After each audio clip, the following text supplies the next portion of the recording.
கெட்ட குமாரன் போல ஒரு வாழ்க்கை என் வாழ்க்கை. ஆனா அந்த கெட்ட குமாரன் வந்து திரும்பி வரா அப்பா வீட்டுக்கு சொல்லும் போது அந்த அப்பா ஆல்ரெடி காத்துக்கிட்டு இருக்காரு. பைபிள்ல படிச்சிருக்கிறோம், அந்த கெட்ட குமாரன் திரும்பி வரா, அப்பா வீட்டுக்கு போவோம், நம்ம பண்ணதெல்லாம் தப்பு அப்படின்னு சொல்லி திரும்பி வரும்போது அங்க ஆல்ரெடி அங்க வெயிட் பண்ணிட்டு இருக்காரு.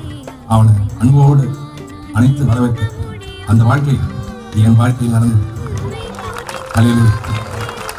சின்ன சின்ன விஷயங்கள். இப்போ நான் என்ன சொல்றேன், என்னுடைய ஒய்ஃபை வந்து அதாவது நான் வைக்கிறதா சட்டம், நான் இஷ்டத்துக்கு இருப்பேன், அது நீ எப்படி என்ன கேள்வி கேட்கலாம் இப்படி எல்லாம்.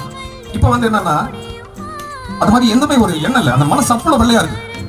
நான் வைக்கிறது சட்டம் இல்லை, நீ என்ன சொல்லி சொல்லுமா, என்ன சொல்லு, என்ன பாப்பா பசங்களா, என்ன வேணும் உங்களுக்கு, என்ன சொல்லுங்க. இந்த அளவுக்கு வந்து ஒரு ஒரு ஒரு ஒரு ஒரு அத்தாரிட்டி, ஒரு ஒரு ஒழுங்கு என் வாழ்க்கையில் வந்தது காரணமே ஏசப்பா தான். அது உங்க வாழ்க்கையில வரணும்.